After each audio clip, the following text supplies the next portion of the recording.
give us your first name, your full name, and tell us about what you did as a youngster. My name is Andrew Borseth. As a kid, growing up in Williston, I played a little bit of football growing up. That didn't last long. I was a little small in high school, so that didn't last. I played baseball. I loved the pitch, and I played hockey. I was a goalie here for a while. I played for the college here, and I played baseball for the Keybirds. And it was a good place to grow up. So you played hockey in high school and college both? Yes. Okay. How'd that go? It went well. I did pretty well for myself in high school here for the Tetons up at the college. It was a good time. It was a good way to spend a couple of years, get a couple of degrees at the college up there, and I enjoyed my time. Okay. Any brothers or sisters? Yep, I've got two older half sisters, Chantel and Erica. I've got my little brother Dylan, who's gonna be playing up here next winter for Williston State, and my little sister Maggie, who just graduated high school, and she's also gonna be attending Williston State. Okay. So Dylan, he went over to Bismarck to play hockey, correct? And baseball? He played against them. He went and tried out for a couple of different teams, but for the last couple of years, he's been playing for a team in Minnesota, Breezy Point North Stars. Okay. So a junior? Yep. Okay. Yep. Great. So, as a youngster, what did you and your brother and half sisters do? Did you just play games, or what did you do? Yeah, me and my little brother spent a lot of time just rolling around the town, riding our bikes from over on the east side here, coming down here to play baseball, finding a lot we could to go and play baseball, run around, playing video games with my little brother, whooping his butt at that pretty good. Riding around, just being kids, playing games, getting in trouble, Sure. the whole nine.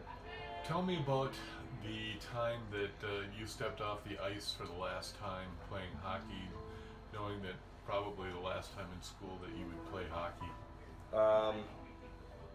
Yeah, that was it.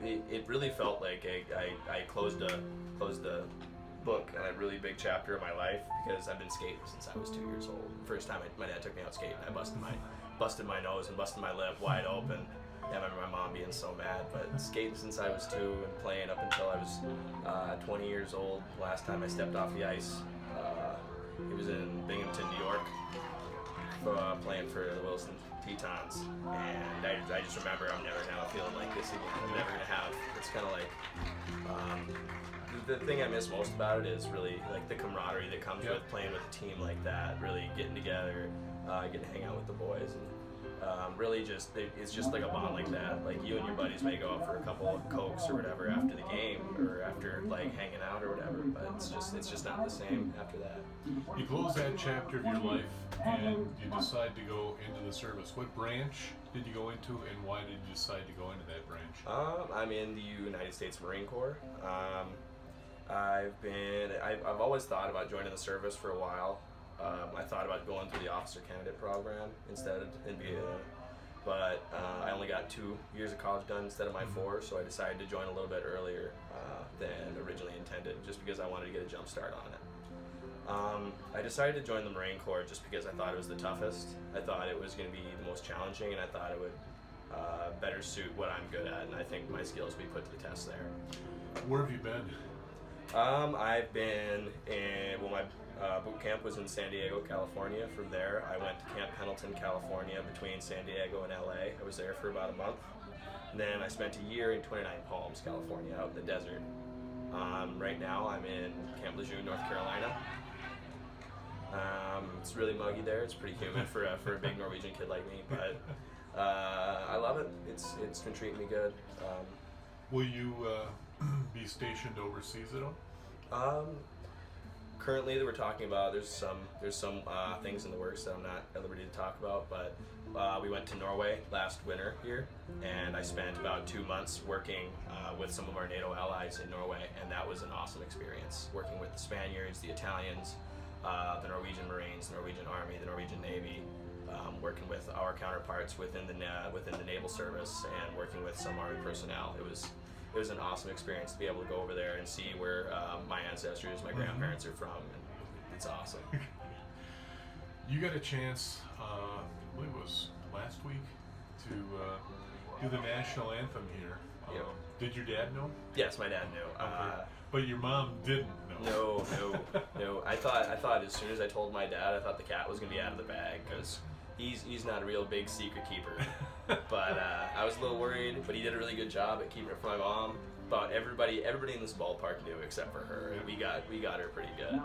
You know, get a chance to see the video of you doing it, and I was here at the game as well. And I thought you did an outstanding job to be able to just come out and sing it with no instruments behind you or anything, so a cappella. And had you done that before? Yep. I grew up singing for a long time. I'd like to get that from my dad's parents. My grandpa and grandma sang a lot, so it was awesome. I've been singing the national anthem for a while, and I thought in a good way. Music in high school? Yep. I sang in the choir for a little bit. I played band in 5th and 6th grade, but I sang choir. It was a decent time. It was some easy credits. At least that's what I went into. But it helped me develop my musical skill. And Who was your high school teacher? For choir, it was Mrs. Rook. It was, okay. Mrs. Rook. I knew the Rooks were going to come in there someday. Yeah, Mrs. Rook. She was a really good teacher. She helped me out a lot. I'm pretty sure she'd get a little mad at me because I would make some of these state and choirs and these regional choirs, and then I'd be like, oh, I can't go anymore. I have hockey that weekend. So I'm pretty sure I'm on her bad list there for that one. But so, you know, what we do is we work and talk about veterans and stuff like that. Did you talk to any veterans before you decided to go into the service? I talked to a couple. I talked to Randy Axness. I talked to my uncle Scott Lund, who is retired Army, who served for 20 years in the Army. I talked to my Uncle Brett, who served in the Air Force, and I talked to my cousin, who is currently in the Navy. And I talked to them about their experience. Oh, and my friend Corey Psycho, who's also from Williston here, and he joined about a year before I did the Marine Corps, and he was a big reason, a big help for why I joined the Marine Corps instead of the Army. Being in the Marines right now, do you have contact with other veterans? Do they kind of, you know, talk to you and kind of keep you going, keep you motivated as well? Yes, there are plenty of veterans that work on the base there, and I talk to them, and they all love their service. They never stop talking about their time in, their time doing this, their time doing that. They're always the most receptive when I come home, talking to some of the older veterans, people who have served in Persian Gulf, Vietnam, stuff like that. It's always great to go and talk to them. They're always thankful for my service, just as thankful, if not more, for my service than I am for theirs. And it's really humbling to see when those people come up to you, those people who have been in terrible conflicts and stuff like that, to come up and thank me for my service. And it puts you down, it sits you down a little bit. One of the things that you always hear from the Marines is, once a Marine, always a Marine. Do you see that now that you're in the Marines? Oh, absolutely. Nobody carries the title Marine, or nobody carries the title of what they did in the armed forces a little bit stronger, a little bit prouder than an old United States Marine. You see these guys 95 plus still wearing around their Marine uniform. They're still wearing around their Marine uniform when they go to any event, wearing that big hat out there. They just wear it proudly on their shoulder because they know we do it the best, and they know and they're proud of what they've done. You'll be heading out on Sunday. How long will you be gone for? How long will I be gone for? Hopefully not too long. October is my next allotted plan, my next time to come home. My sister's getting married at that time, so I'm putting in for leave, and hopefully my chain of command is generous and feels like I deserve it. I think I'll be home then. So great. Anything you want to say to Mom and Dad? Hi Mom, hi Dad. Thank you for putting up with me this far, and it's great to be home. Drew, I want to thank you for your service. Thank you. And thank you for doing the interview. Awesome. Thank you for having me.